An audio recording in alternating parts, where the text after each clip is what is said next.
Unfortunately, however, there's a good deal more material to cover in this session. We can't focus just on one time frame like the American Revolution. I have to try to make it up fundamentally through the ratification of the Constitution, through the Civil War, and this will be much more selective in the sorts of things I focus on. This is by no means a comprehensive history, you understand. It'll be obvious at the end of this if it isn't before. But I do want to touch base here and there on a number of issues that I think are important to libertarians, important for libertarians to understand, and they are areas that, for the most part, may be misunderstood by libertarians. And first we'll deal with the issue of the Constitution. We're jumping ahead a bit here. I'm not going to really deal with the Confederation period, that is the period from the end of the war until 1787. The war effectively ends around 1781. The Articles of Confederation are ratified. And then in 1787 you have the Constitutional Convention, most states ratifying by 1788, and then ratification becoming official by 89. And then the implementation with the administration of George Washington. Now, let me make a few general comments about this Confederation period. The Articles of Confederation, as I'm sure you all remember from your history texts, are commonly regarded as being weak. This is the standard argument one finds, even in books today, regarding the Articles of Confederation. If ever there were a case where it's clear that history cannot be value-free, this is a case of that. Those historians who pronounce the Articles of Confederation weak are obviously injecting their own value judgments into that sort of historical judgment. Fortunately, there are two excellent books by Merrill Jensen that I've listed up here, The Articles of Confederation and the New Nation, and Jensen is a highly regarded historian, which challenged this thesis about the Articles of Confederation. Again, the thesis, to put it very simply, is that the Articles of Confederation did not give sufficient authority or power to the central government. More specifically, it did not give the Congress power to tax. This was the key issue. The Continental Congress, the Congress under the Articles of Confederation, the government, did not have the power to tax. And this is what the critics of the Articles of Confederation most complained about. What Jensen argues is that the long-standing myth, as he regards it, that the Articles of Confederation were weak and it was natural and it was obvious to everyone that they had to be supplanted by a stronger document, the Constitution, he said this is just flat wrong. He regards the argument that there were chaotic conditions caused by the Articles of Confederation. He treats that pretty much as political propaganda. And indeed, there are very important figures of the time who made the same kind of argument. We have to understand that many of the good early revolutionaries, some of the real important forefathers, Richard Henry Lee, Patrick Henry, Sam Adams, a whole list of revolutionary heroes were against the Constitution, against the ratification of the Constitution, at least up to a certain point. Some, like Adams, later changed their mind for various reasons that I'll get into. But there was a good deal of opposition to the Constitution when it was first proposed, because it was believed to be a betrayal of the principles that had been fought for in the Revolution. And that's something about, I want to discuss that somewhat now, what the controversy was over the Constitution. First, let me say that, as the historian Carl Becker once pointed out, there was more involved in the American Revolution than simply home rule. There was also the question of who should rule at home. And although there was a kind of common ideological background among many of the revolutionaries that I've discussed before, there were also very significant differences. And I don't wish to leave the impression that some of the consensus school historians, so-called, leave by suggesting that somehow all these people saw the world in the same way, that all of them wanted the same thing politically. It's true that they united, many of them united to kick the British out. But after the British were gone, there was the immensely important question of how the new government was to be formed, what principles it was to be operated by, and perhaps most importantly, who was to run it. And there are two distinct strains of thinking in this whole period of time, in fact, even before the Revolution, but it becomes more obvious afterwards. You have, on the one hand, very strong central government advocates. The best-known character here, by far the most important, is Alexander Hamilton, whom I'll be discussing later on. Even before Hamilton came into power, there was a protege of his, a financier named Robert Morris, who was from a Philadelphia businessman. Morris got rich during the American Revolution through the sale of, through various war contracts. And he was regarded as a brilliant financier, and after the Continental Congress had so bungled the financing of the war, they called Morris in to Congress the later phases of the war and asked him, in effect, to take over the whole government. He was virtually a dictator for a while. Fortunately for the country, Morris didn't last very long because the war ended shortly thereafter. But Morris was one of the first ones to try to implement various nationalist or federalist schemes, strong central government schemes. He wanted a Bank of North America, that is kind of a quasi-official bank that would then issue paper currency. He wanted an impost of 5% on imports. He wanted to give monetary stability to the central government. He wanted to have, in effect, taxing power. He wanted a strongly centralized government, at least strongly centralized by the standards of that day. They wouldn't be considered strongly centralized by today's standards, obviously. But it's really Alexander Hamilton, who spent most of his life in New York, who was the chief theoretician of this way of thinking. And it's Hamilton that becomes immensely important under the administration of Washington in his famous battle with Thomas Jefferson. And I'll be spending some time with that. But first, let's deal with some of Hamilton's early ideas. Hamilton is one of the most controversial figures you'll ever find in American history. It seems that historians either love Hamilton or they hate him. They either regard him as a heroic, maligned figure, or they regard him as something of an arch-villain, a Machiavellian character who was born a bastard and stayed one throughout his entire life. Some historians, you almost get the impression that they think Burr did a great service to his country by killing Alexander Hamilton in a duel, a sympathy with which I'm in some agreement, although Hamilton had done most of his damage by that point. Now, the thing about Hamilton is it's never clear what his views are, because it's clear that Hamilton was very sympathetic to the British monarchy, and it's clear that Hamilton wanted to see the British system implemented in America. He may not have literally wanted a king, but he certainly wanted something resembling the British form of government in America, a highly centralized government. This became very clear during the Constitutional Convention when Hamilton stood up and gave a very curious speech. Hamilton actually advocated during the Constitutional Convention a form of constitutional monarchy patterned after Britain. He argued that the people of the country of America with uncontrolled passions could not be trusted to run government themselves. The British system, he said, quote, was the best in the world, close quote. He doubted whether in America, quote, anything short of it would do in America, close quote. He called the English House of Lords a most noble institution which stabilized the British system of government. He believed that the House of Commons was held in check by the monarch and the aristocrats. Hamilton believed that, quote, there ought to be a principle in government capable of resisting the popular current, close quote. In other words, Hamilton didn't want the rabble, the people, to get control of the government. And he thought that the British system should be copied in America to prevent this from happening. Now, you see the problem with Hamilton. Hamilton was one of the real linchpins behind the Constitutional Convention and the whole idea of a constitution. And the problem is that when he later becomes one of the major authors in the so-called Federalist Papers, which is an extremely famous document in American history, these series of articles written by Madison, Hamilton, and Jay in defense of the Constitution, Hamilton's tone is much different. There he talks about a republic and preserving freedom. So you see the problem here. The Federalist Papers were written explicitly as pro-Constitution propaganda. You have to understand that if you ever read them in your civics or political science classes. They were written as pieces for the day to convince people to support the Constitution. They weren't written just as abstract pieces of political theory. Now, there's some very interesting political theory in them, particularly the pieces by Madison, but they were written as methods to persuade people to support the Constitution. So exactly what Hamilton's real views aren't really that clear because he appears somewhat mendacious about being perfectly honest about what he wanted. So it depends on which Hamilton you read. Now, let's say a few more things about the Confederation period and what was going on with some of the Anti-Federalists. Patrick Henry, in a marvelous series of speeches delivered in the Virginia legislature, really roundly condemned the Constitution as being a usurpation of power by the central government, as a system which he believed would lead ultimately to a highly centralized system of governmental oppression. And this was indeed the line followed by most of the Anti-Federalists, as they came to be called. It's in these speeches that Patrick Henry's famous line comes from.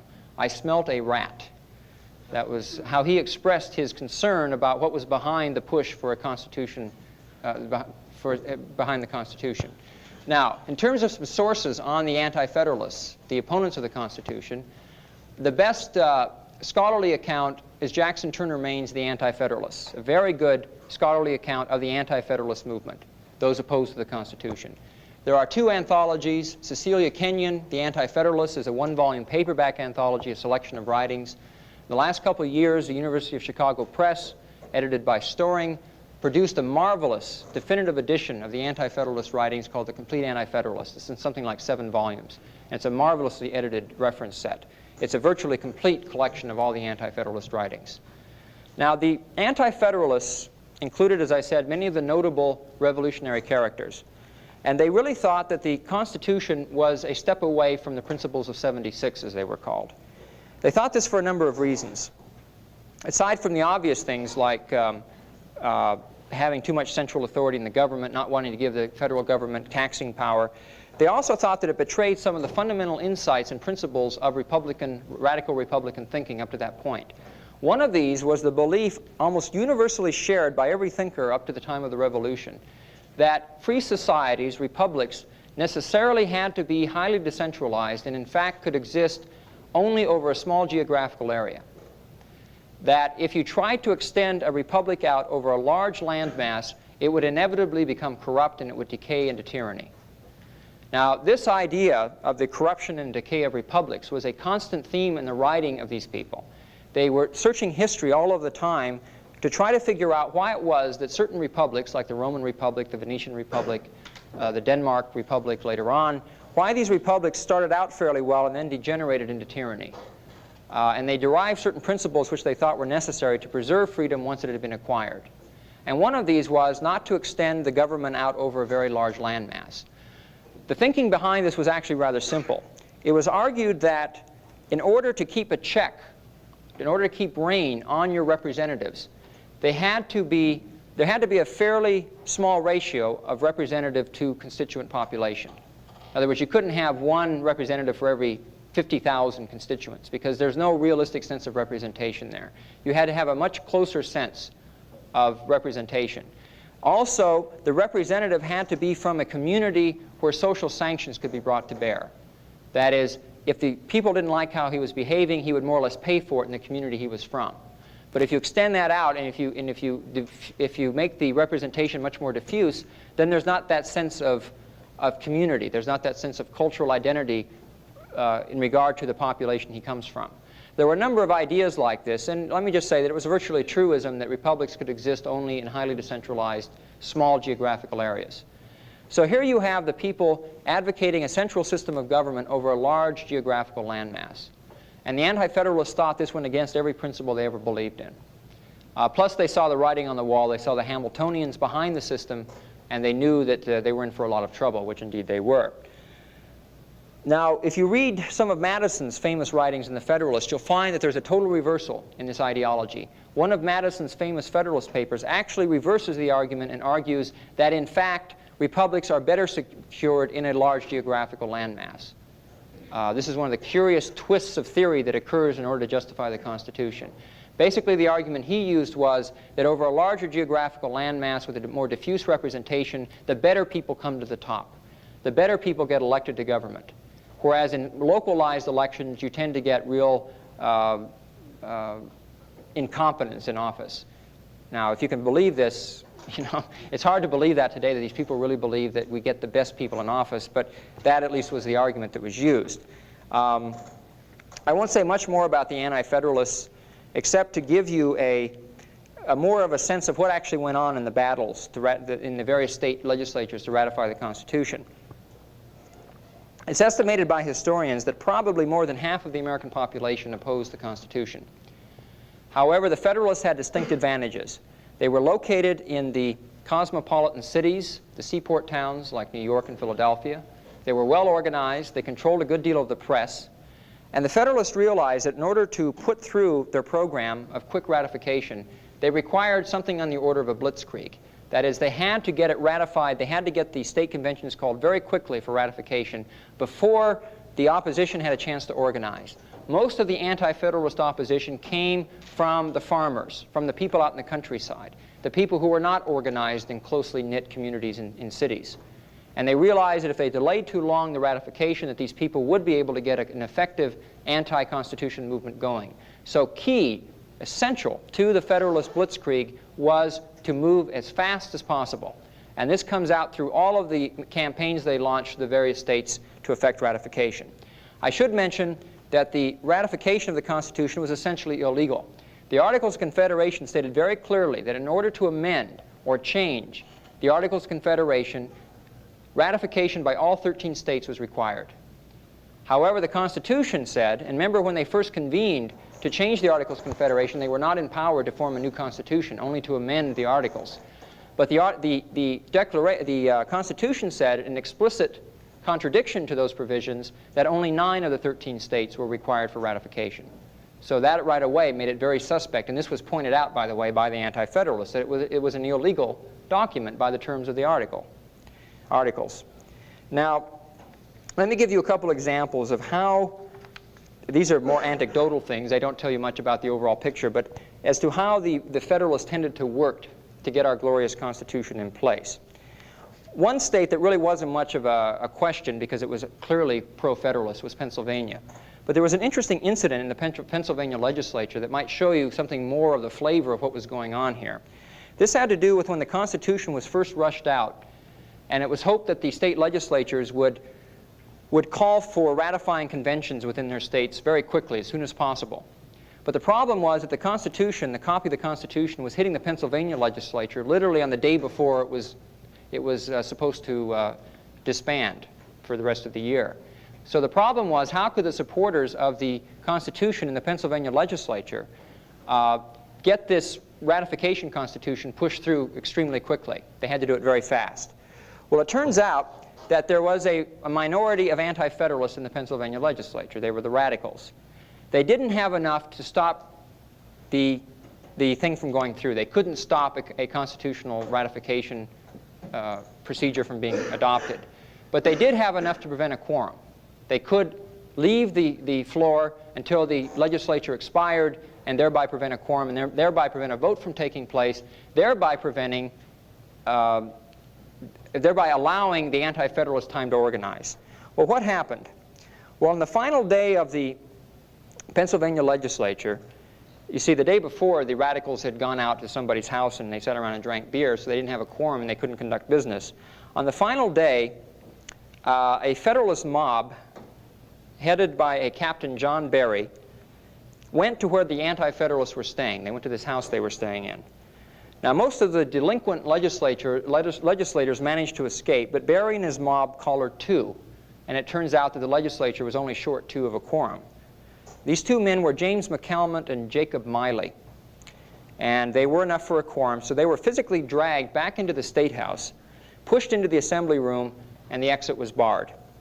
Now, McCalmont was a fiery Scots-Irishman, and he begged to be excused when he was counted present during the roll call. This is the roll call for a quorum. The rules of the assembly were read to him. Every member who did not answer the roll call was liable to a fine of 2 shillings or 5 shillings if it prevented a quorum. Thereupon McCalmont thrust his hand into his pocket, took out some loose silver, addressed the speaker and said, "Well, sir, here is your 5 shillings, so let me go." At this point, the gallery roared with laughter. Now, a solemn debate ensued on whether McCalmont was present or not. The Federalists insisted on a vote for the ratifying convention. At this time, McCalmont dashed for the door, but was restrained from leaving until after the vote. The Assembly voted to hold an election on the first Tuesday of November, a month away, and thus the Federalist Blitz was underway. Now, if you examine the ratification procedures state by state, you'll find that there were several key states. A number of small states ratified almost immediately. But there were several very pivotal states where anti-federalist feeling was very, very strong. Virginia, Massachusetts, and New York were 3 key states. And it wasn't clear at all. In fact, it was largely assumed that very possibly the Federalists would lose all of those battles. Let's take the case of Let's take the case of Massachusetts. Now, Massachusetts was a very important state because it was believed that however Massachusetts went, a number of other states would go the same way.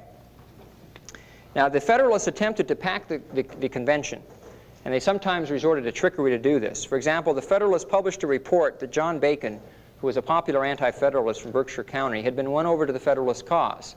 Now, Bacon denied this, but his denial could not be published in time to prevent his defeat at the polls. In another county, a delegate was elected who was not a resident of that county. There were all kinds of strange elections that went on the part of the Federalists. Now, the Anti-Federalists in Massachusetts managed to attain a clear majority anyway, estimated to be at least 40 votes more than the Federalists, 40 votes more than they needed to defeat the Federalists. Now, the Federalists at this point swung into action. A leading anti-Federalist from Berkshire County left the convention early. The Federalists claimed that he realized opposition to be hopeless, which was clearly false, but the explanation probably lies in the fact that he owed money to one Federalist who was engaged in land speculation with another. Yet another anti-Federalist was informed by his father-in-law, a wealthy judge and ex-Tory, that his opposition to the Constitution was not appreciated, whereupon this delegate voted for the Constitution, even though he had been specifically elected on an anti-Federalist plank. Now, certainly the poverty of many of the backwoods anti-Federalists was a factor. Some of them could not even afford the trip home without the pay they were to receive as delegates. Upon applying to the Treasury, they were informed that no money was available. As one Federalist put it, quote, "We have circulated, if the Constitution is adopted, there will be no difficulty respecting the pay. If it is not, they must look to the Treasury for it," close quote. Now, the two main targets of the Federalists were Sam Adams and John Hancock, each of whom were highly respected in Massachusetts, and each of whom could bring a number of other delegates with them. Adams had always identified with the artisans and the mechanics of Boston and other seaport towns, and up to this point he had been very suspicious concerning the Constitution. The Federalists secretly enlisted Paul Revere, you remember Paul Revere, the ride, and others to stage a mass meeting at the Green Dragon Inn, which had once been the headquarters of the Sons of Liberty. This supposedly spontaneous gathering, which was actually very well planned, adopted resolutions in favor of ratification, and Revere brought the resolutions to the aging Adams, who, disillusioned by recent political setbacks and crushed by the recent death of his son, fell for the trick and responded to the call of the people. He announced his conversion to ratification on the floor of the convention. Now working from a position of strength, the Federalists approached Hancock, governor of Massachusetts at this time. At a secret meeting, he was flattered and bribed. Yes, good old John Hancock. The Massachusetts Federalists, he was told, were going to introduce a Bill of Rights in the form of 9 amendments. And I should point out it was the absence of a Bill of Rights in the original Constitution that was one of the major sources of complaints by the Anti-Federalists. Hancock, as one of America's most celebrated patriots, was invited to introduce the amendments and thus appear in the role of hero. Moreover, though Washington would undoubtedly be the first president, he would need a New Englander as vice president. And who better than Hancock himself? As Gouverneur Morris had said, quote, "Loaves and fishes must bribe the demagogues. They must be made to expect higher offices under the general than the state governments," close quote. You see, the Federalists were very explicit about what they had to do. They had to bribe these people to bring them over. Well, Hancock fell for it. When a motion was made to adopt the Constitution, Hancock stepped forward to introduce the 9 amendments. Although he had nothing to do whatsoever with their composition, he claimed them as his own, with a confidence, as one observer noted, astonishing to all who were in the know, close quote. Sam Adams seconded the amendments and endorsed them. Hancock endorsed the Constitution, and the day was carried in Massachusetts. 187 votes in favor, 168 votes against. If only 10 delegates who were actually elected as anti-Federalists had refused to sell out, Massachusetts would have been lost to the Federalists, and in all likelihood, the entire battle for the Constitution would have been lost as well.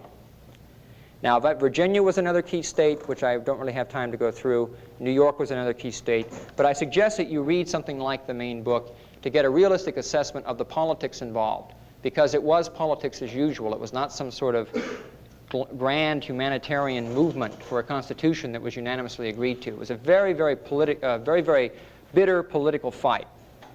Now, we come now to the economic motivations underlying the Constitution, or at least what some historians have claimed were the economic motivations. Charles Beard wrote a very famous book on the economic origins of the Constitution, where he argued that one could understand who voted for the Constitution and who voted against it pretty much on the grounds of who stood to benefit from it financially as opposed to those who stood to lose from it. Now, Beard's research has not really stood up too well. The specifics have not. They've been rather severely criticized by Forrest McDonald and Brown and a few other scholars. But the idea that Beard had really wasn't original with him. He got it from writers of the time, some of the Anti-Federalists, who believed that there were very strong financial incentives underlying the move for the Constitution. The strongest of these incentives goes back to the issue of the war debt that I mentioned before. Now, remember I told you that in order to conscript goods, that the government passed out a lot of these certificates of indebtedness to various people, farmers, merchants, and such. Now, many years had gone by since the war had ended. What had happened to these certificates? The central government had no taxing power and therefore was unable to redeem them. What do you suppose happened? They depreciated incredibly in value. They became virtually worthless because a lot of people believed there was simply no way they would ever be redeemed. Consequently, the farmers, the poorer people whose goods had been conscripted, sold these often at just a fraction of their face value to speculators in the market, particularly speculators located in major commercial centers and banking centers like Philadelphia and New York. Now, in the early stages, some of these certificates went for so low as, say, 5 cents on the dollar.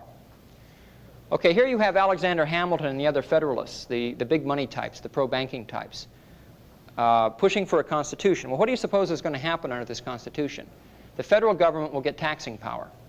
And what do you suppose it's going to do with that taxing power? Well, it's going to be a good, solid government, so it's going to pay off its debts. Well, where do those debts lie? Well, some are with foreign governments, but a lot of them are to these outstanding certificates. Well, who is now holding most of those certificates? Well, the speculators who bought them up over the previous years. As news leaks out that it's very likely that a constitution will be ratified, the market value of these certificates increases appreciably, as you can well imagine, because now there's a very good likelihood that, in fact, they will be redeemed. Now, scholars will probably, redeemed at face value, scholars will probably debate endlessly on whether this was consciously done by Hamilton and the Federalists as a scheme to make money. We do know, however, that a lot of people got rich off of those certificates, the speculators who bought them up. A lot of people. And we do know that certain individuals, such as the governor of Virginia at one point, who was originally anti-Federalist, suddenly swung over to the Federalist side and suddenly became into possession of a lot of these certificates. So they were also used as bribes. I will leave it to you to investigate to whatever extent you wish the ins and outs of this and the pros and cons. But at least it's a very good likelihood that a lot of these speculators who knew exactly what was going on were looking to the Constitution to make them very rich very quickly. Now, we have the ratification of the Constitution, the official ratification, adoption of it in 1789. What happens? Washington becomes the first president, unanimously elected, and two key individuals enter Washington's cabinet. The first is Alexander Hamilton as Secretary of the Treasury. The second is Thomas Jefferson as Secretary of State. Now, Jefferson had been over in France for a number of years as ambassador. He wasn't around during the whole ratification controversy. He had been kept informed by Madison, who was actually the so-called father of the Constitution. Madison at this point worked with Hamilton and was very much of a nationalist type. But Madison kept him informed. Jefferson's initial reaction to the Constitution is, he said, basically he was kind of half for it and half against it. He thought it should have a Bill of Rights, which all the radicals did. And basically the way the Federalists placated the Anti-Federalists was to promise to include a Bill of Rights, which was in fact included a couple of years later. So if you read the Constitution, you're really dealing with two different documents. You're dealing with the body of the Constitution, which is a very strong pro-central government document, and you're dealing with the Bill of Rights, which represents the viewpoint of a substantially different group of individuals, the much more pro-liberty Anti-Federalist types. Now, Jefferson eventually comes out in favor of the Constitution from what he knew about it. He comes back to take his job as Secretary of State under George Washington. At first, he doesn't know Hamilton very well. You know, Hamilton fought as an aide to Washington in the war. He's kind of a war hero type. He doesn't know a lot about Hamilton's ideas, and he even works with Hamilton in the early stages of Washington's administration. He strikes a few political deals. He supports him on one measure in promise to get Hamilton's support to move the capital from Philadelphia, where it was then, to the Potomac, which in what became Washington, D.C. Because there was a great fear, particularly by the Southerners, that if the federal capital were located in a financial center like Philadelphia, it would simply become a tool of the financiers. That's why there was this move to create a capital city on the Potomac. So various early deals were struck, but it becomes very clear to Jefferson very quickly that Hamilton is up to a lot of dirty tricks and that Hamilton is not to be trusted. Hamilton pushes through a number of measures. He pushes through a funding measure, that is a measure to fund the debt at face value. This is where Madison splits with Hamilton. Madison starts to see the writing on the wall, becomes extremely suspicious of Hamilton, and in fact Madison argued for a discrimination scheme whereby the original holder, the people who bought the certificates in speculation would get what they paid for them back, but the original holders would get the money that was coming to them. That was a very impractical scheme. There was really no way to trace it back like that. Hamilton was coming across as the hard money man, the honest, let's pay our debts man, by saying these certificates should be redeemed not at market value, but at face value to their present holders, regardless of how those securities were acquired. Now, you might say, well, what's wrong with that? I mean, isn't that good, honest government? Well, who was going to pay off these debts? Where was the money to come from to pay off these debts? From taxes of one sort or another. So in effect, what would be happening is the very people whose property was taken, who then believed that there was no way they were ever going to get the money back, sold to speculators, were then going to be taxed when they sold at a few cents on the dollar to pay off the speculators at face value. You can understand the immense hostility that was generated by this. This is really the origin of the Jeffersonian opposition to what were called speculators, stock jobbers, and so forth. Sometimes they were even referred to as capitalists. And it's very important, if you study this period, to understand that when the Jeffersonians condemn capitalists or stock jobbers or speculators, they're not talking about speculators on the free market. Some historians don't even understand this. They're talking specifically about those financiers who dealt in government securities and who they believed reaped enormous profits at the expense of taxpayers. This was the opposition. This was the Jeffersonian opposition to the financial scheme of Alexander Hamilton. Hamilton also pushed through what was called an assumption of state debts. He wanted all of the state debts consolidated into one national debt. Now, what was his reason for that? He wanted the government to assume all the debts, then get a taxing power, because he thought a taxing power, it was called the power of the purse, was essential to a solid central government. Now, let me read you a passage that you may think is incredible by today's standards, but this is exactly how Hamilton thought. Here's what Hamilton said about a national debt. Now, most of us think of a debt as a bad thing, right? I mean, even liberals don't say a debt is a good thing. But here is Hamilton on the blessings of a national debt. Quote, "A national debt, if it is not excessive, will be to us a national blessing. It will be a powerful cement of the Union. It will also create a necessity for keeping up taxation to a degree, which, without being oppressive, will be a spur to industry." Close quote. Hard to believe. But here you have Hamilton calling a national debt a national blessing, a cement of the Union. Now, what did he mean? He was very specific about what he meant. Recall that I told you that Alexander Hamilton admired the British system. He admired the British system of government, and he admired the British system of finance. Now, what did he admire about the British system? He particularly admired the Bank of England, which had been established after the Glorious Revolution in 1688, specifically as an institution, quasi-private, but very closely associated with government, to loan money to the English government so the English government could fight wars of empire. Now, it's a very complex financial thing, but pretty much what happens in the whole English system of finance is the idea of a funded debt system arises, as it's called the revolution in English finance is sometimes referred to after the Bank of England.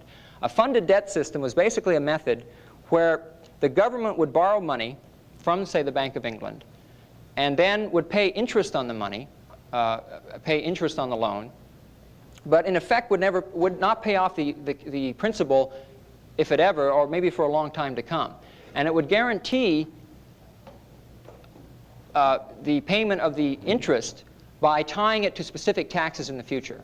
That is, it would say to the bank, well, the reason you know that we're going to be good for our debt to you is because we're going to implement these new taxes in the future, and it's from these taxes that we will pay this perpetual interest to you. So you'll make money, and in the meantime, the financial interest becomes very wedded to the government. Because if you're a bank, and if you're the financial interest, and you have a lot of money loaned out to a government, you suddenly acquire a very strong interest in the stability of that government. You don't want that government overthrown, because then you're going to lose a lot of money. This was the idea of the stability in England created by the financial system. This is what Hamilton wanted for America. So the third prong of his state scheme was to create a model bank, modeled after the Bank of England, which became known as the Bank of the United States. And this was the first Bank of the United States. It was a quasi-private corporation, but government money went into it, and then using the government specie, you could then do credit expansion. You could then issue paper currency, in effect, or bank notes 3 or 4 times the number amount of specie you had. It's a rather complex system, but it's very much similar to the English system, and Hamilton thought that this is the way you brought a country together in the form of a highly centralized government. He also favored and was a very strong advocate of high protective tariffs as a method to spur large industry. He was a very strong advocate of internal improvements, which meant using tax money to build things like canals and roads and such. In short, Hamilton and the Hamiltonian scheme was the model of what we later see under Theodore Roosevelt in the Progressive era, and Roosevelt was an explicit admirer of Hamilton, of that close alliance between government and big business. Now, the strange thing about Hamilton is he's often called by historians an advocate of capitalism. He was the strong proponent of capitalism. Well, if you're going to call capitalism this alliance between government and business, then it's capitalism. But obviously that is not what libertarians generally mean by capitalism. If anyone represents capitalism during this era, it is not the Hamiltonians, it is the Jeffersonians. Those people who wanted the government to stay out of the economy for the most part altogether. So it's important that you not be misled by the sort of terminology you might read in history books regarding the schemes of Alexander Hamilton. And Jefferson, for that matter, was not particularly anti-industry. He just did not want the government, through taxes, to give special privileges to industry, to business. Now, what happens as all of this goes on under Washington is Jefferson becomes convinced that Hamilton is plotting to establish a monarchy in America. Jefferson actually starts sending memos to Washington saying, I have had private conversations with Alexander Hamilton, and he has told me that he does not expect this form of government to last, and once it falls, he expects to see a monarchy established. Now, some historians have ridiculed Jefferson, claiming he was just a paranoid old man when he wrote this, and he didn't really understand Hamilton. I frankly think that Jefferson was telling the truth. From everything I've seen of Hamilton, it certainly is a very plausible story. Plus, there's a good deal of evidence. Hamilton, the Secretary of the Treasury position was very significant for Hamilton, because you remember when I mentioned Walpole, he was the First Lord of the Treasury, which was equivalent to being Prime Minister. Historians have pointed out that Hamilton very clearly saw himself as a Prime Minister, in a Prime Minister role, equivalent to the First Lord of the Treasury in England. Therefore, he saw himself as setting policy for many departments other than the Department of the Treasury. And indeed, one of the complaints Jefferson had against Hamilton is Hamilton kept sticking his fingers in all these other departments that he had no business in. He kept negotiating in foreign policy on his own. He did all kinds of strange things. And obviously, he was thinking in terms of George Washington being the figurehead king. George Washington was now kind of a national figure, getting a little on the senile side in his second term anyway, and at least Jefferson thought so. And he was supposed to be just a figurehead, and Hamilton would really run things. So this intense rivalry begins between Thomas Jefferson and Alexander Hamilton. And it's in the process of this rivalry that we see the formation of the first political parties in America, or what historians called the first political system, or the first electoral system.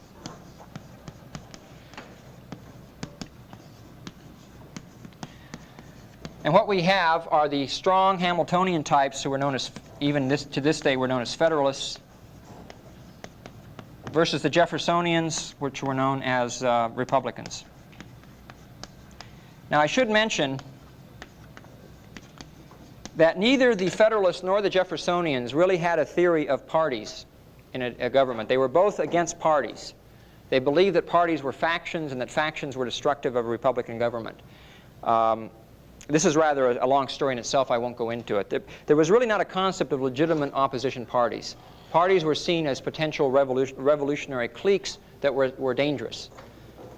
This is why, incidentally, when Jefferson took over in 1800 after forming an effective political party, he regarded it as a revolution. When Jefferson won over Adams in 1800, Jefferson wrote in a very famous passage that the 1800 election victory was in its own way as much of a revolution as the American Revolution had been. And historians have not taken him very seriously on this, but when you understand that there was no concept of legitimate party opposition, that change of government in Jefferson's eyes and in the eyes of his opponents, the Federalists, was a revolution. It was an overthrow of government. The Federalists were kicked out, the Republicans were put in, although it was done by peaceful means, relatively peaceful means. There were threats of force from time to time. Now, what happens is Jefferson and Hamilton end up resigning from Washington's cabinet. They're both running things from kind of behind the scenes in their own parties. I'm going to go very quickly here. With the election of John Adams, with Thomas Jefferson as vice president, Hamilton finds that he can't run things as well with John Adams. John Adams, although he's a Federalist by this time, kind of a conservative, nevertheless is his own man, and things don't work that well with John. You can't push him around quite like you could Washington. So, although Adams does regard the Republicans as a threat at this point. A lot of things are happening. Now we're talking about the 1790s now. A lot of things happened during this turbulent decade of the 1790s. I can't do much more than just very briefly touch on them. There is a war in Europe at this time between Napoleonic France and England. There is a problem with neutral shipping of America to France and to England. There is the specter of the French Revolution, the Jeffersonians having supported it and the Federalists having condemned it. There's a question of if America has to side with either France or England, which side should it be? The Jeffersonians believed that if that came to that, they should side with France against England. The Federalists were very sympathetic to England for reasons that I explained before, Hamilton's admiration for England and the hatred the Federalists had for the French Revolution. A lot of things were going on. There occurred in the late part of that decade something known as the quasi-war with France. This was a number of fights at sea when the French were trying to stop American neutral shipping from taking place. It never erupted into a declared war, but there was fighting at sea that took place. In reaction to this, the Federalists started to raise an army, started to appropriate money for a large navy, anticipating a war with France, the first standing army that America has seen. They started implementing certain types of direct taxes. In fact, even before that, I think it was in '94, they had put some of the first direct taxes in the form of a whiskey tax, an excise tax on whiskey. That led to the so-called Whiskey Rebellion in Pennsylvania, in western Pennsylvania, because the western farmers in Pennsylvania had to convert their grain into whiskey for easy shipping. They couldn't ship the grain in mass itself. The shipping was too expensive. It was an onerous tax on these people. They organized, and they ended up in kind of the old style of the Sons of Liberty, threatening a few tax collectors and so forth. And I'm telling you this so you get an image of how Thomas Jefferson and his group saw Alexander Hamilton. Hamilton was not only in a very powerful position politically, he was virtually second in command of the American army. So Hamilton gets astride of his horse, says we have to crush this terrible rebellion of these backwoods farmers, raises 15,000 militia, and marches at the head of an army to crush the Pennsylvania rebellion. By the time this army got to Pennsylvania, the farmers had disappeared, the rebellion was over. They managed to catch a few stragglers and take them back and try them for treason. I believe Adams gave them a pardon after they were found guilty and sentenced to be hanged. But here you have the worst fears of the Jeffersonians coming to pass. You have Hamilton putting together his state system, his national bank, his high taxation. You have them raising a standing army, which was feared and despised by the Jeffersonians all along. They were unalterably opposed to a standing army. A standing army, by the way, is an army maintained in peacetime. You have a large naval establishment being started by the Federalists, which again was despised by the Jeffersonians. The Jeffersonians were very anti-militaristic and very isolationist. And then on top of that, you have Hamilton leading an army to crush a domestic rebellion against taxes. So they really saw Hamilton as an extremely dangerous character. And Jefferson thought it was essential that the Federalists be kicked out of office. Now, the real climax of this was in the Alien and Sedition Acts passed under the Adams administration. I believe it was in 1798. These acts were basically attempts to make it much tougher for foreigners, particularly French foreigners, because that's who they were directed at, from gaining citizenship in the United States, because a lot of the French radicals were coming over to America. They also, and more relevant to Jefferson himself, they also made it possible to clamp down on so-called seditious libel against the government. And a lot of the Jeffersonian newspaper editors were imprisoned under the Seditious Libel Act. That is to say, you could not libel, you could not in effect criticize the United States government, the Adams administration, without facing a prison term under the Sedition Acts. And there was an intense newspaper war going on at this point with the Federalist papers fighting against the Jeffersonian papers, and the Jeffersonian editors found themselves imprisoned under the Sedition Acts. So things are getting very, very tense. Jefferson and Madison collaborate, and they pen what are now known as the Kentucky and Virginia resolutions. Very important documents, the Kentucky and Virginia resolutions. Madison, I think, did the Virginia, and Jefferson did the Kentucky one. Basically, these doctrines said, one was a bit more radical than the other, that should the federal government become oppressive and try to push through unjust laws, it was the right of the state government to nullify those laws and to act as a buffer between the federal government who tried to enforce them and the citizens of their own state. The Virginia and Kentucky resolutions become key documents in later American history. During the so-called nullification controversy with John Calhoun in South Carolina under the Jackson administration, and during the Civil War period, when they were referred back to by the Southerners in defense of their right to secede. But at this point, the Federalists become convinced that there's about to be a revolution perpetrated by the Jeffersonians. And indeed, there was even talk about that among some Jeffersonians, the need for an armed revolution against the Federalists. Keeps getting more tense and more tense. Finally, you have the election in 1800. You have, due to some brilliant political work by Aaron Burr in New York, who was a Republican, you have the key state of New York going for Jefferson, making it clear that Jefferson will win the presidency over the Federalists. There are then some other irrelevant things that go on for our purposes, this tie between Burr and Jefferson that takes place, and the Federalists were trying to get Burr in office because they thought they could buy him out and so forth, but that's really irrelevant to our purposes here. The key thing is to understand that once Jefferson got in office, what he did and how he saw things. As he took over the administration in 1801, he was clearly convinced that a revolution had occurred, another revolution, another American Revolution. And perhaps with that brief sketch I gave you of what had happened up to that point, you can understand why he had that perspective. Now, what was the government that he was taking over? This was a government which Jefferson, this Federalist establishment, which Jefferson had called, quote, too complicated, too expensive, where offices had been, quote, unnecessarily multiplied. He's taking over this huge federal bureaucracy, right? Well, again, this shows you a bit of the 18th century perspective. Just how huge was this federal bureaucracy? Well, let's take one department, the War Department. The War Department had one secretary, one accountant, 14 clerks, and 2 messengers. That was the War Department. That was, for Jefferson, a bloated bureaucracy. The Attorney General of the United States did not even have a clerk. Didn't even have one clerk for the Attorney General. But by 18th century Jeffersonian standards, this government was far too large, far too oppressive, and far too dangerous. By the way, I should mention these people were not fools. I mean, it's not like this is kind of funny in a way, but one central tenet of Jeffersonian way of thinking, and it was all throughout the revolutionary writings as well, is the importance of precedents. That is to say, you have to stop something at the very beginning. This was believed very strongly by the colonial radicals, that if you allow a government to get its foot in the door, no matter how small that opening is, it will use it to widen and widen its sphere of intrusion. So these people insisted over and over that when a government gets out of line, you have to stop it right away. You cannot let it get larger and larger and larger until it becomes unmanageable. And Jefferson firmly believed this, along with a lot of other radicals, that you have to stop these things immediately. What did Jefferson do in his first term? He did a number of things. He severely reduced the number of federal officers. For example, he eliminated all tax collectors and tax inspectors.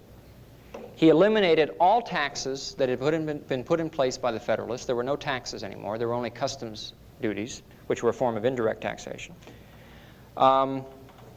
He reduced the diplomatic corps of the United States to 3 missions, one in Britain, one in France, and one in Spain. He cut the military budget in half, if Ronald Reagan is listening. And he virtually gutted the Army, the standing Army, and he canceled all plans to build large frigates for the Navy. He just cut the military almost out entirely. Now, it was at this point that after Jefferson got through with this that most people didn't have much contact with the federal government at all. If you've ever heard of the federal government, it was through mail delivery or something. By the time the Republicans had finished in 1810, by this time Madison was in power, the Republicans had reduced the national debt by 1/2. Now, Jefferson was convinced that the national debt should be done away with as quickly as possible. Unlike Hamilton, who wanted not only a national debt, but a perpetual debt, one that went on forever. the Jeffersonians were convinced that a national debt was an albatross around the neck of taxpayers, and it had to be slashed and eliminated as quickly as possible by cutting across the board: domestic spending, foreign spending, military spending, and so forth. Now, unfortunately, the record of Jefferson in office is not all that good in some respects. In his first term, for example, the major problem he had, here you begin to see the problems of office, the problems of political office. The major contradiction in Jefferson's first term was the Louisiana Purchase. The United States really didn't have any intention or desire to double the land space of the United States through the Louisiana Purchase. It almost fell into their lap.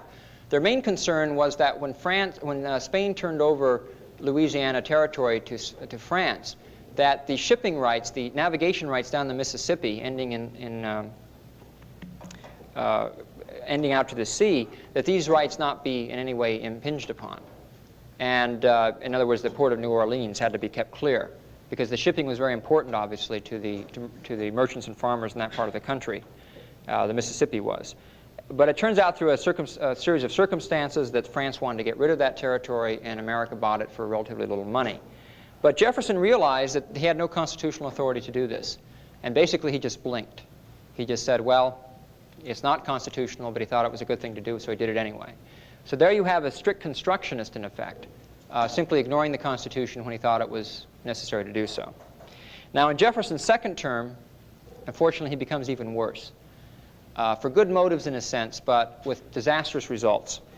The European war continues between England and France. The problem of neutral shipping continues. And Jefferson, deathly afraid that through the depredations by the French and the British on American shipping, that it will draw America into that European war, decides to impose an embargo on all foreign trade. All foreign trade. It devastates New England merchants. I mean, if it was trouble getting your ships through before, now you had no shipping at all. And it was absolutely devastating to the economy. There was a good deal of resistance to it. There was a good deal of smuggling. Jefferson becomes more and more authoritarian in his futile effort to enforce this embargo, even to the point of, at one point, where some individuals had been smuggling some goods from Canada. Their raft was confiscated, and they recaptured it, suggesting these individuals should be hanged as an example to other smugglers. So here you have Thomas Jefferson, the apostle of human liberty and rights, calling for, in this case, the death penalty for smugglers. That's what can happen to someone even as good as Jefferson. Okay. Now, I'm not going to really go through the administrations of Madison and Monroe and so forth. It's simply not enough time. They are, in a sense, extensions of the Jeffersonian philosophy, but there's a lot of contradictions. The Jeffersonians begin to sell out. The worst mistake they make is involvement in the War of 1812, which was unnecessary. The ostensible reason for the War of 1812 were these depredations by the British on American shipping and the impressment of American seamen into the British Navy. Some more cynical historians have suggested that the intense desire by many Americans, the long-standing desire to conquer Canada, had a lot to do with that war. And I think those people are probably right. Because if you look at the record, the people most affected by British interference with American shipping were the New England merchants, who were largely Federalist in orientation. They were intensely opposed to the War of 1812. It was the War of 1812 that led to the famous Hartford Convention in 1814 by the Federalists, where the Federalists actually threatened to secede if the war were not brought to an end. And this effectively destroyed the Federalist Party in 1814, because now the Federalists were branded as anti-patriotic because they opposed the War of 1812. So it doesn't make much sense on the one hand to say that the real motivation for the War of 1812 was English depredation of American shipping, when in fact those most affected by it were the anti-war party. So I think you have to take a somewhat more detailed look at that. The thing I want to jump to, really, I want to go through well, we have at the end of the Republican era, we have John Quincy Adams, who's the son of John Adams, being elected. And at this point you have the emergence of very nationalistic and the ascendancy of a Federalist school again. Adams has very elaborate programs for internal improvements, high taxes, high tariffs. It becomes a repetitive theme throughout the history of this way of thinking. It's sometimes called federalism. A better term would be nationalism. It's in the Hamiltonian tradition, the Hamiltonian finance tradition. But more importantly, in 1828, a man comes into office named Andrew Jackson, and thus begins the so-called Jacksonian era. Now, Jackson is an interesting character personally. He's a very complex and contradictory character. You can find many libertarian aspects in the period of Andrew Jackson's presidency. His most famous and most heroic act was refusing to vetoing the rechartering of the Bank of the United States, the Second Bank of the United States, under Biddle. This is a very heroic act on his part. It brought a lot of condemnation. But he was very much opposed to state banks, and he vetoed the rechartering of this bank, and it was allowed to collapse into a state bank in Pennsylvania and eventually died in bankruptcy. He also withdrew the governmental deposits from this bank before it expired to prevent it from getting any type of any attempt to bring it back to life. So Jackson was a good hard money man. He was against paper money. He distrusted state banks. He had good economic sense, and he had some very good advisors, including Martin Van Buren, who was one of the better political figures of this period. Martin Van Buren, who was the next president after Jackson, was his right-hand man politically, a very astute politician from New York who ran the political machine there, and also very well schooled in the ideas of classical liberalism and ideas regarding hard money and so forth. I can't go through Van Buren's presidency. We just don't have the time. But let me say about Jackson that on the bad side, Jackson, perhaps owing to the fact that he was a military hero and an ex-military man, had a very authoritarian streak in him. He was a slave owner, as for that matter was Jefferson. What he did, though, that was particularly disturbing is he was responsible in some ways for this infamous Indian land removal policy that was devastating to thousands and thousands of Indians. You may have all heard of the Trail of Tears. Jackson was primarily responsible for that. What had happened was you had these Cherokees living in Georgia. The white settlers wanted the land, and you had Indian land removals from other states as well. But the case of the Georgia Cherokees was particularly poignant because the explanation given for these Indian land removals was that the Indians could not assimilate into American culture and therefore had to be moved further out west to make room for white settlers. But the Georgia Cherokees had in fact assimilated very well. They had adopted, for the most part, American styles of living. They had become civilized. They had gone to school. They had learned English. They could read and write. In fact, they were so civilized that many of them were even slaveholders. They achieved the pinnacle of American civilization by becoming slaveholders. Then that was certainly a good sign that they had grown up and matured from their state of barbarism and savagery. Now, regardless of that, and in spite of a Supreme Court decision which would have prohibited their removal, Jackson called for their removal, and thus took place the Trail of Tears, where these people, poorly supplied, were forced marched to the west, and thousands upon thousands of them died on the way from starvation, from plague, and all sorts of things. But that's a long, dreadful story in itself. And you also have Jackson supporting things like the censorship of the mails, prohibiting abolitionist or anti-slavery propaganda from going through the mails. You have a number of aspects of Jackson that are really reprehensible. So he's certainly a mixed figure. But what we do have during this period are, if not among the top politicians, we have a number of lesser-known figures who are emerging at this period who are really quite good on a number of issues. Among these are the group known as the Locofocos, a rather silly name that I'll explain. These are the radical Jacksonians who emerge in the 1830s, 1840s. And their best-known proponent was a journalist named William Leggett, who wrote, I believe, for the New York Post under William Cullen Bryant, a poet and newspaper editor. Now, the Locofocos were very good, hard money, laissez-faire radicals, far more consistent on every issue than was Jackson himself. They were stationed primarily in New York, and they were good across the board. The only thing I can find in Leggett that isn't good is his advocacy of some form of state education. But on everything else, they were against all forms of government monopoly and privilege. They were against all forms of paper money. They wanted a totally free market, a totally competitive market. So in that regard, these people were excellent. And I can indicate how good they were by quoting actually from an article from their opponents. This was an article that appeared in a Whig newspaper. I'll explain the significance of Whig here in a second, but the Whigs were the opponents of this time of the Jacksonians. And this was reviewing a pamphlet called Locofocoism Displayed. And this pamphlet featured a dialogue between a Whig and a Locofoco. And it was reviewed in the New York Tribune in 1845.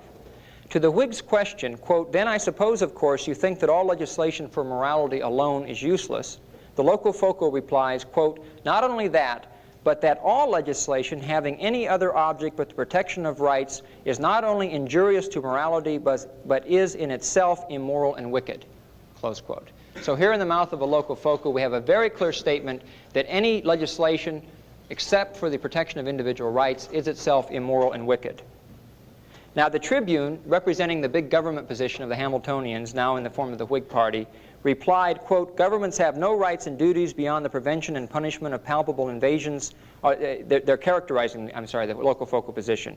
They say that the locofocals believe that governments have no rights and duties beyond the prevention and punishment of palpable invasions of one man's rights by another, that consequently all laws against gambling, grog selling, debauchery, bigamy, brothel keeping, etc., are gross usurpations. To such victimless crimes, the Tribune contested the claim that the perpetrators, quote, "injure nobody but themselves." This is really, as you can see, an early debate on victimless crime laws. On the contrary, this paper argued, those who commit such acts bring scandal upon their relatives, neglect their family and social duties, and, quote, "they corrupt and demoralize those around them, hence they are proper subject of social legislation." An early form of what economists might call an argument from externalities, I suppose. So here you have a very clear statement of the radical locofocals on one hand being very extreme laissez-faire types, totally opposed to any sort of victimless crime laws, and you have what became known as the Whig Party on the other, advocating a much stronger paternalistic type of government. So let me just say a few words about the Whig Party. The Whig Party, now you see we've gone out of the first electoral system with the demise of the Federalists after the Hartford Convention, and we enter now what historians call the second electoral system. And here you have the Jacksonians, who were known as Democrats, the Democratic Party, which are an extension really of the Jeffersonian Republicans. Don't ask me about the name changes. And we have the emergence during the Jacksonian period in the 1830s of the Whigs. Now, who were the Whigs? Well, the Whigs were a coalition of old parties. They included the diehard Federalists. They included some of the anti-Masonic party. I can't really explain, unfortunately, what the anti-Masonic party was. And they included, finally, some states' writers, like John C. Calhoun, who, when he tried to push through the nullification, the right of South Carolina to nullify a tariff bill, was rebuffed by Jackson. Now, do you all know about the nullification controversy? Calhoun, of course, the Southerners were always opposed to high tariffs because as an agricultural part of the country, they always suffered from it. And the northern manufacturers benefited. And they pushed through this nullification idea in the South Carolina legislature, which said that they would refuse to recognize that tariff and would refuse to enforce it and would not allow the federal government to enforce it. Andrew Jackson, in his typical subtle way, threatened to invade South Carolina with an army and hang Calhoun. This did not endear the Calhoun states' writers to the Democratic Party for a while. Consequently, they formed one part of the original Whig coalition. The important thing to understand about the Whigs is that they didn't have a lot of political success. About the only person they were able to elect was a creaky old war hero from 1812 named William Harrison. Harrison had the good sense to die after a month in office. So after 1 month and all this work they had done, this great victory, this guy named Tyler comes in, and Tyler, one of our great presidents, did nothing and vetoed practically everything, much to the chagrin of the Whigs. So all their electioneering efforts did very little for them. So the Whigs weren't very successful politically, but how they were successful was what we might call culturally. The Whigs had an enormous cultural impact. And here I can give you a little bit of background on this because it's important to understand it. There has been in recent American historiography an interest in what is now called ethnocultural history. The title isn't important, but the idea is significant. Ethnocultural history. That is, understanding political history along ethnic and cultural lines. That's all that means. Now, what these historians argue, and the best known of these is probably Paul Klettner, in a book, he's written a number of excellent books. The ones I would recommend, the two important ones are The Cross of Culture and The Third Electoral System. What Klettner argues is that if you look at the competing parties in the second electoral system and later the third electoral system, the Democrats and Republicans, you find distinct and clearly demarcated cultural and ethnic differences in the parties. The Whigs represent a certain cultural and ethnic bias as opposed to the Democrats. And that in order to understand these political battles, it's not enough just to look at the political ideas of each party. You have to understand the cultural battles that were going on underneath the surface. It's a very important insight, and a number of students of Kleppner have picked up on this and virtually spawned a whole new area in American history, which is sometimes called ethnocultural history. And to understand the Whig Party, you have to understand something of this ethnocultural history. Many of the Whigs came out of what is called the Second Great Awakening, which started in the late 1700s and went through the early 1800s. It was a religious revival. It was an enormous religious revival, a fundamentalist revival in the United States. Particularly in New York, around the 1820s, there was a great religious revival, and upstate New York became known as the burned-over district. It was burned over because so many religious revival preachers had gone through it, they had virtually just burned it with the religious revivals. That's the idea of the burned-over district. Charles Finney, the really key revivalist minister, really starts this going in upstate New York. Now this revivalist, Protestant revivalism, spawns a number of different reform movements. It spawns a Sabbatarian movement, that is restricting activities on Sundays. It spawns a temperance movement, that is prohibiting liquor, various forms of spirituous drinks as they were called. It spawns a very strong movement for state education to instill proper Protestant values in young children, particularly immigrant children and Catholic children. It spawns the abolitionist movement in some respects, the anti-slavery movement. So it's a mixed movement. Some of the things they were doing were quite laudable, like the anti-slavery part. But many of them were very oppressive. They were attempts to impose certain cultural values on the rest of the country. And the Whigs really were the representatives of this whole way of thinking. They were what Kleppner calls, they represented what Kleppner calls the pietistic strain in American history. That is, the idea that in order to be saved, you have to go out and save the whole country. That it's not enough to have your own religion and keep it to yourself, that your religion demands that you go out and save other people. So there's this moral pietism that pervades this resurgence of reform movements in the early 1800s in America. And this is embodied better than any other group by the Whigs. The Democrats, on the other hand, form what Kleppner calls, well, we'll call them the ritualists. That's one term he uses. The ritualists believed, on the contrary, that your religion was pretty much your own affair. The ritualists were oftentimes Catholics or German Lutherans, certain Protestant sects that did not emphasize salvation of other people that much. They emphasized more just having to go through the rituals of your own church. That was all that was necessary for salvation. I'm simplifying this somewhat. And it really wasn't essential that you go out and propagandize or evangelicalize in order for yourself to be saved. In other words, they didn't see, as the pietistic types did, America as a vast potential missionary ground to convert America. So you have two different worldviews, and the ritualists tend to congregate in the Democratic Party.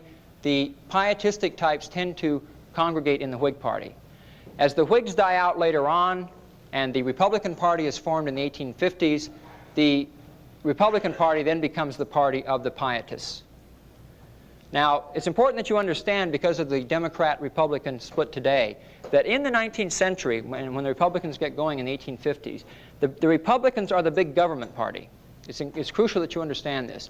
They are the ones advocating high tariffs, high taxes, an expensive war budget, all kinds of intervention in the economy. The Democrats, although this isn't universally true across the board, the Democrats tend to be more the laissez-faire types. They want as little government intervention as possible. Now that sounds fine, but here, as in many cases, is a very important exception and really a fatal flaw that it eventually destroys the Democratic Party, divides it sectionally, and leads to the Civil War ultimately. And that was the fact that the Democratic Party, for all of its good points, tended to be the party defending slavery. The Southern faction of the Democratic Party were very strong defenders of slavery for obvious reasons. And it's really a tragedy in American history that strong defenders of laissez-faire, of property rights, mixed in their defense of property rights with the defense of slaveholding as a form of property. It's one of the great tragedies that the strong party, in principle, in so many ways, was also the party defending slavery. Now, this isn't to say that all Democrats believed in slavery. They didn't. A lot of the Northern Democrats subjected to slavery. But there was a very strong Southern contingent in the Democratic Party.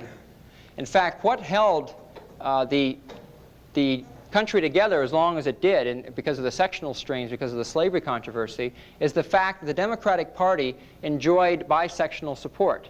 That is, it had support from both the North and the South. And it was in the 1850s when, for various reasons like the Kansas-Nebraska bill and so forth, when the Northern Democrats became upset with the Southern Democrats and the party split along sectional lines, that unity that the Democratic Party had then disintegrated. And the Democratic Party could then divide it along sectional lines, and it was just a matter of time until bloodshed erupted in the form of a civil war. That's a bit of an oversimplification, but I'm getting short on time, so you're going to hear a lot of simplifications. Let me mention briefly, without going into detail, a few of the other movements that are taking place around the Jacksonian period. They're extremely important for libertarians. We have, first of all, the rise of the abolitionist movement, which I mentioned briefly before. I won't say much about it except to give you the essential name here, which is William Lloyd Garrison. Although Garrison came from a pietistic Whig background, he soon developed into a good libertarian. In fact, he was called by his critics a no-government man, with some justification. He started in 1831 a paper called The Liberator, which became the premier abolitionist paper. And it's with William Lloyd Garrison and The Liberator, and later the formation of the American Anti-Slavery Society in '33, that we see the rise of a radical abolitionist organization that is a radical anti-slavery group who calls for the immediate abolition of slavery. Now, the history of the anti-slavery movement is a very important history for libertarians because it was populated largely by libertarians. But it's also a very complex history, and I can't really go into it much, except to say there were several different factions involved and a lot of different people. I think it's safe to say that we can divide the anti-slavery movement roughly into three different groups. There were, first of all, what I would call the moral suasion group, headed by William Lloyd Garrison, who believed that the power of morality, the power of conviction, would eventually convert slaveholders to give up their slaves. That would be ultimately the way slaves would be freed. That was condemned as being extremely naive, as indeed it probably was. Garrison, aside from being an abolitionist, was also a pacifist.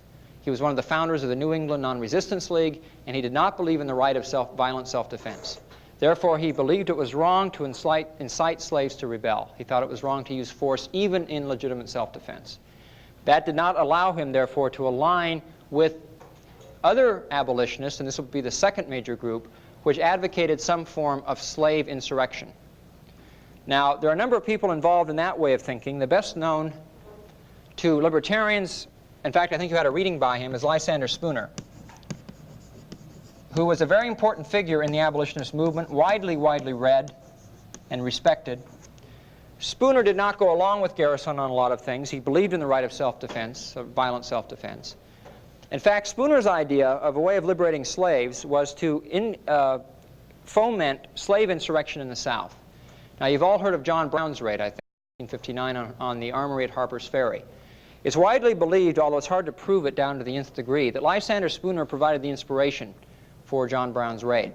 There's reason to believe that Brown had read a pamphlet by Spooner wherein Spooner outlined the possibility of freeing enough slaves and then raiding certain plantations, freeing up more slaves, retreating into the hills, and conducting these guerrilla raids on slave plantations until you have a large slave army, kind of a Spartacus type of army, freeing continually more slaves. The John Brown raid was a fiasco. There were a number of associates of Spooner who were implicated in it in the North. Garrett Smith was one who financed Spooner on a lot of his projects. So I needn't go into all the details there. But here we have a different way of thinking about anti-slavery. Now, I should mention also that William Lloyd Garrison, as Spooner, would not participate in the political process. On the masthead of The Liberator, the slogan of Garrison's Liberator read, "The U.S. Constitution is a covenant with death and an agreement with hell." Now, he said that because he regarded rightly the U.S. Constitution as the primary legal basis for slavery in the United States. There are a couple passages, clear passages in the Constitution where slavery was sanctioned. The 2/3 rule and voting, and there's a sanction of kind of a fugitive slave act in there as well. So no one really denied that. Although the word slave was not used, it was pretty clear that slave was meant.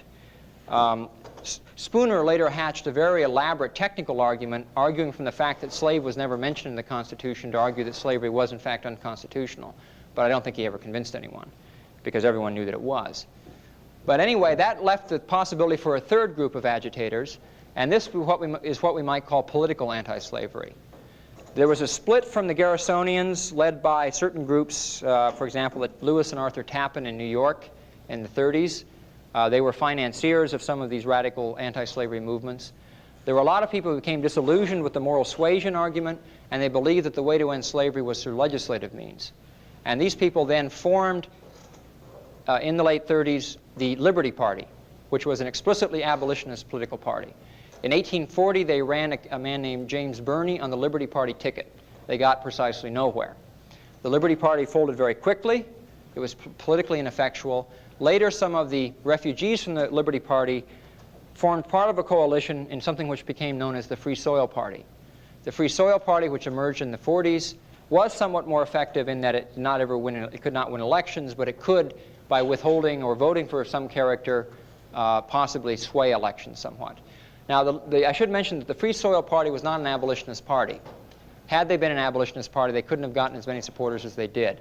The Free Soil Party was devoted only to restriction of the extension of slavery into the territories. That is, it did not advocate the abolition of slavery. It simply said that slavery should not we should not allow slavery to extend any further than it now is, in the belief that if it were stopped from expanding, it would eventually die out on its own.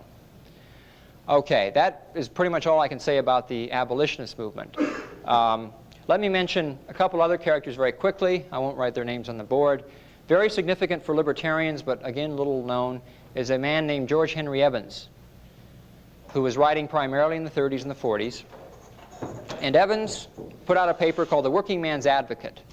The significance of Evans is that when he was one of the most libertarian and earliest proponents of homesteading of land. He worked assiduously for many years trying to push homesteading legislation or getting legislatures to sponsor it in the United States Congress. And eventually his work paid off. He did influence some people, and there was some homesteading legislation put through. The motto of Evans was, "Vote yourself a farm." And he believed that land should be free to the settlers who homesteaded, and it should not be kept and owned by governments. So another important character. Unfortunately, very little work has been done on Evans. Finally, the last character that I want to mention in this sense of a radical libertarian type is the very important libertarian, in fact, the father in some sense of American libertarianism, certainly 19th century libertarianism, and this was Josiah Warren, W-A-R-R-E-N. Warren's dates were 1798 to 1874.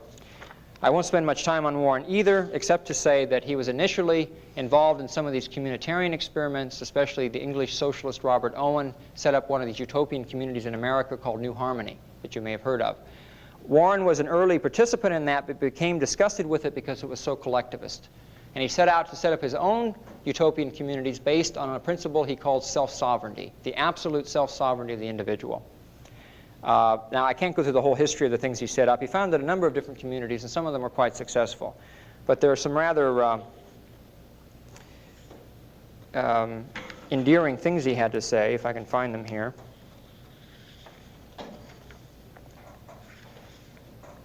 In 1833, Warren founded a periodical called The Peaceful Revolutionist. This is really the first American anarchist periodical in America. Now, in 1847, he established a community called Utopia along the banks of the Ohio River, south of Cincinnati. And he reissued The Peaceful Revolutionist, and he spoke proudly of his new community in the following terms. He said, quote, "Not one meeting for legislation has taken place. No organization, no delegated power, no constitution, no laws or bylaws, rules or regulations, but such as each individual makes for himself in his own business. No officers, no priests, nor prophets have been resorted to. Nothing of this kind has been in demand. We have had a few meetings, but they were for friendly conversation, for music, dancing, or some other social and pleasant pastime. Not even a single lecture upon the principles upon which we were acting has been given on the premises." Close quote. So there you get an idea of the extreme sort of individualism that Warren was promoting. Warren is extremely important because in later years, although he himself didn't have that much impact in terms of being widely read, he was very influential on certain disciples. Eventually, it's people like Benjamin Tucker and Lysander Spooner who become familiar with him, and they then go on to carry on the radical libertarian tradition later on in late 19th century America. I may be discussing that in the next lecture if I have time. Now, The last thing I want to say, and I will we'll have to cut this off arbitrarily, I'm afraid, and that's to say a few words about the Civil War itself. Perhaps there's not much point in spending a lot of time on the military aspects of the Civil War anyway. But it might be worthwhile to spend at least the last 5 minutes speculating on what were the causes of the Civil War. Now, I obviously can't give you my reasons in 5 minutes, but I can give you my conclusions. Okay, was the Civil War fought over slavery, or was it fought over the tariffs? What were the causes? Well, there's a lot of problems involved in this sort of thing, but let me just say that in my judgment, I can't get too excited about either side in the Civil War. I mean, I have a lot of sympathy with the individuals who were, the innocents who were harmed, but from a libertarian point of view, it's difficult to assess the Southern movement for secession. Libertarians generally support the right of secession, and I certainly would support it. The problem with the Southern move for secession is that it was a secession explicitly aimed at setting up a competing state.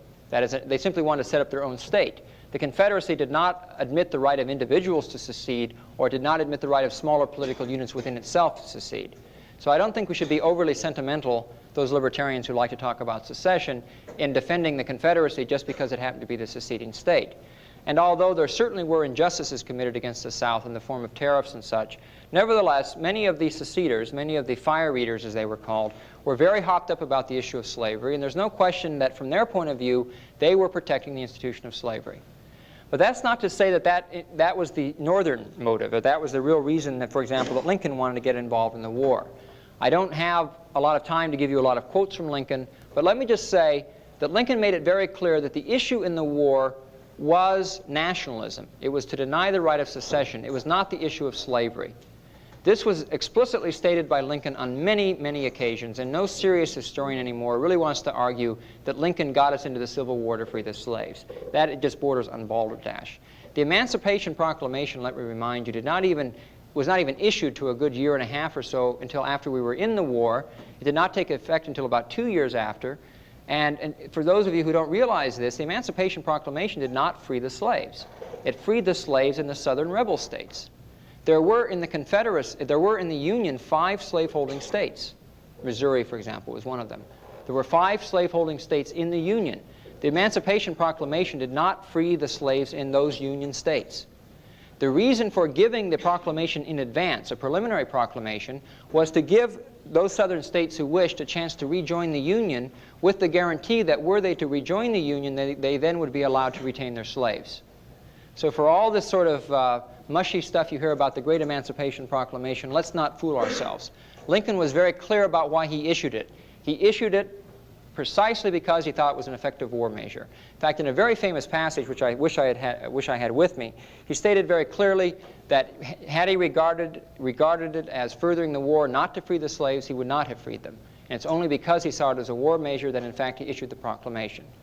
Now, this is not to say that Lincoln was pro-slavery. He wasn't. He was anti-slavery, but he was first and foremost a politician. In fact, at one point in 1858, before the war broke out, before his election while he was campaigning, Lincoln made a prediction. He was an extreme gradualist. When did Lincoln realistically think that if he had his way, the slaves would get freed? He told an audience in 1858 that he thought that if things went the way he thought they would go, the way they should go, the slaves would probably be free in about 100 years. Now, according to Abraham Lincoln's timetable, we would have had the end of slavery in America in 1958. So Abraham Lincoln was not exactly your flaming abolitionist radical. He was generally despised by the abolitionists as being a sellout on slavery. So let's first of all get clear about the political realities of Abraham Lincoln. There's also the question of how Abraham Lincoln conducted the war. Abraham Lincoln became a virtual war dictator. He had more power. He assumed more power during the war than any president before him had ever assumed. And he was roundly denounced by foreign and domestic observers as well. For example, a German diplomat in Washington, D.C. observed concerning Lincoln, quote, "One of the interesting features of the present state of things is the unlimited power exercised by the government. Mr. Lincoln is in that respect the equal, if not the superior of, Louis Napoleon," close quote. James Bryce, an English observer, wrote, "Abraham Lincoln wielded more authority than any single Englishman has done since Oliver Cromwell," close quote. For those of you familiar with the war, that without the authorization of Congress, Abraham Lincoln did such things as try to implement a draft. He suspended habeas corpus. He tried to raise taxes. All of this on his own presidential authority without the authorization of Congress. There were many violations of civil liberties, both in the North and in the South, and we shouldn't glorify the South in this regard. They were equally as bad. The South instituted national conscription. It was terrible with its own currency, its paper currency, which virtually destroyed its economy. In fact, one historian has described the attempt of the Confederacy to regulate its economy as a form of state socialism. The South, more than the North, probably centralized its economy in an effort to win the war. So both of them resorted to very draconian measures in order to try to win the war.